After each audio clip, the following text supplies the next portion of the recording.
All right, so tonight on my quest to 300 rackets in 2025, strong at home, I've got two more rackets, so rackets 10 and 11. They are sort of classic rackets at this point. It's a Yonex Ezone DR 98 and a Ezone DR 100. I think these are, if I remember correctly, maybe 2012. Somewhere in there for release date. They're in pretty good shape. This particular client had me change head guards out for him. It's been about a year, but he had head guards changed out a while back, and then he also uses head tape on them. Not particularly hard on frames. He did ask me to do a little investigation on the 100 tonight. He said that he's not sure. It just sounds a little funny, like it's got a vibration, and he's worried it could be cracked, but it could also just be like maybe a piece of graphite's chipped off inside the frame or something that just needs to be shaken out. But just looking them over, they look like they're still in good shape to me. And he's going from, these were strung with Hyper G Soft last time, and he wants to go to a multi-filament in one of them, and then he actually got a pack of string from the same client from racket number 5 on the year that the main snapped on me, and wants to use that string for one of the rackets. So one racket will get this, and the other racket will get Vanquish 16. This racket is a 1619. It's the Ezone DR 98, but it's got 4 pairs of grommets across the bottom. So it'll finish the mains at the top, which means that it'll go ahead and just naturally flow to start the crosses down. So I will actually string this racket one piece, just to make it a little bit easier.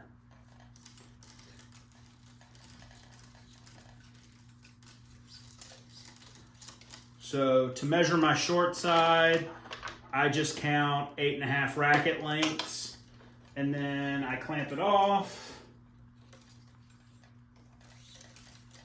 and I go ahead and make a loop and do my pre-weave. Since this is a synthetic gut, the loops have to be a little bit longer because I'll use the Diablo for the synthetic. But other than that, just my standard pre-weave. This string is from United Associates, and the packaging has their website on it. It's uatennis.com.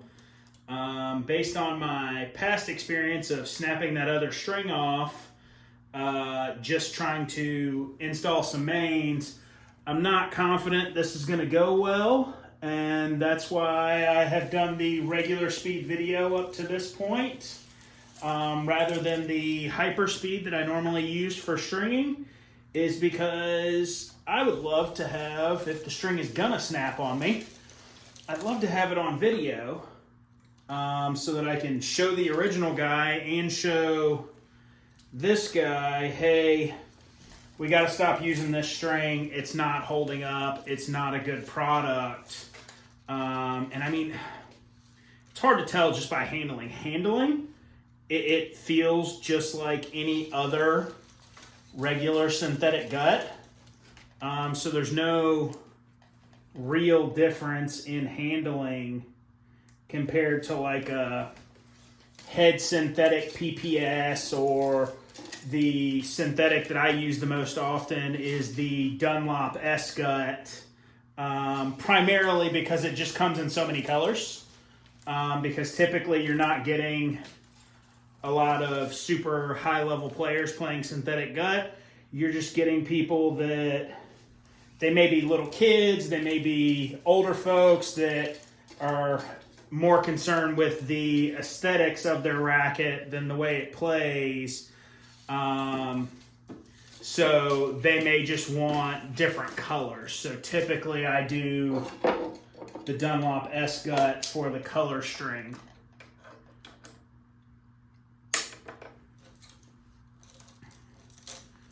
All right, so let's see if this string is going to survive tonight. The green did survive as a cross last time, and the other client also strings at a higher tension, although the difference between 54 and 58 isn't tremendous.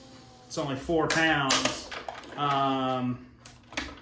Maybe this string doesn't have the tensile strength necessary for 58, but it'll hold 54. We shall see.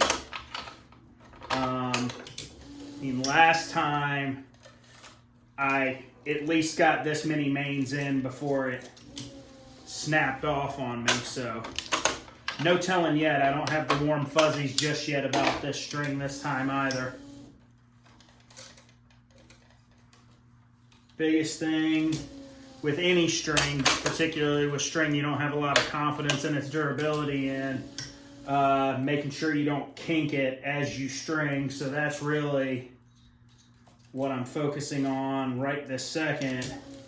Just trying to make sure it doesn't kink as I pull my loops through, so that it can't be misconstrued as user error of any kind.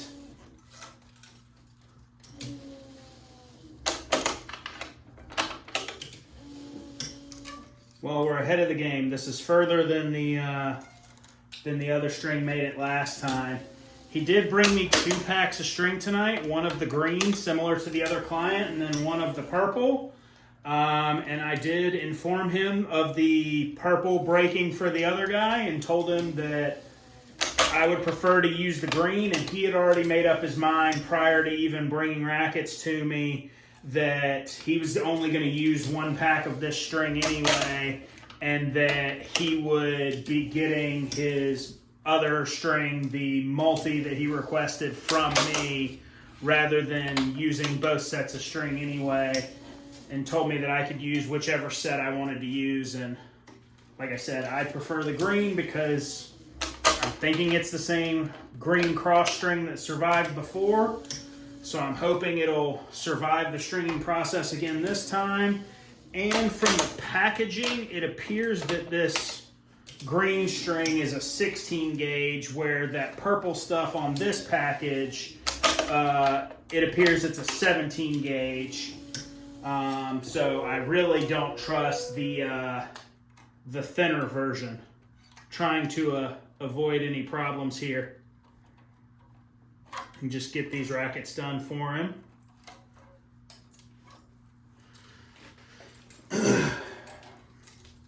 Again, my standard 1-piece pattern that I use, typically use the short side to come across the top, and then the long side will carry down for the remainder of the crosses.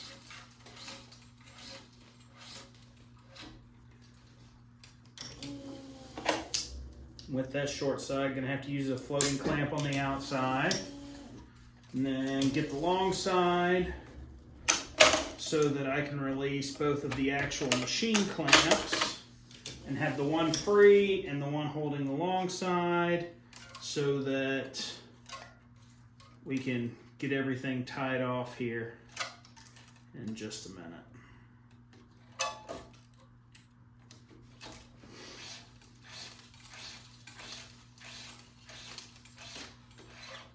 And based on the fact that I used the whole pack of string and didn't measure it at all, and this is a 98 square inch racket head, and I'm doing it 1 piece, likely got a lot of extra string that I'll deal with cutting some off of in a minute, so that I'm not having to pull so much string through.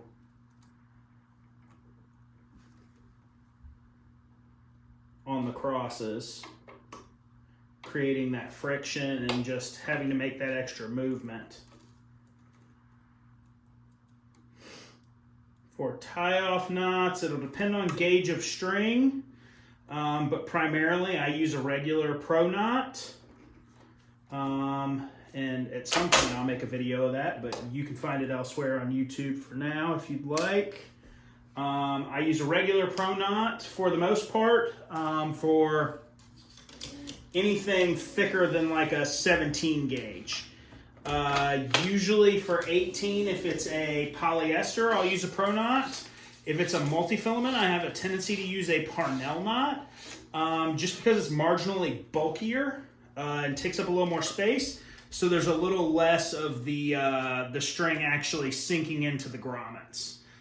Because ultimately that's what I'm trying to do with my knots, is keep them from sinking into the grommets and damaging them in any way. All right, feeling pretty good about it now, other than this excess length here that I need to cut off.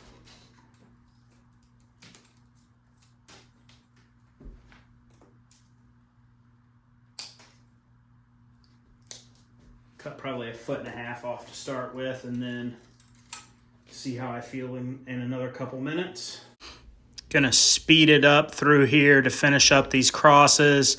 Completely uneventful all the way to the end on this one. I think this set of string is fine. I think potentially just that purple set from a couple weeks ago was a bad set of string.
like every other racket, I'll straighten it with a straightening awl, and then I'll take it off, look at it, double check it, straighten it again by hand to make sure it's accurate.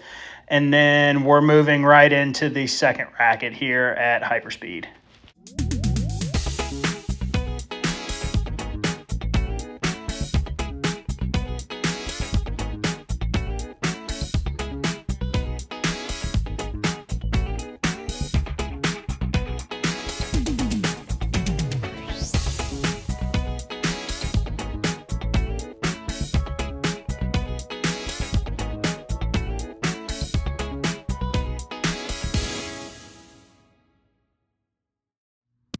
If you like what you heard and like what you saw today, please like and subscribe on the video.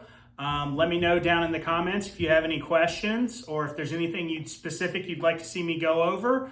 And please, if you're in the Lexington, Columbia, Irmo area, share the video with your friends. The 300 rackets this year is going to be quite the hurdle for my home business. At this point, typically a majority of my rackets come tournament stringing. And just based on previous year's numbers, 300 is kind of a stretch goal, but I would love to get there. Thanks for your help, and see you next time.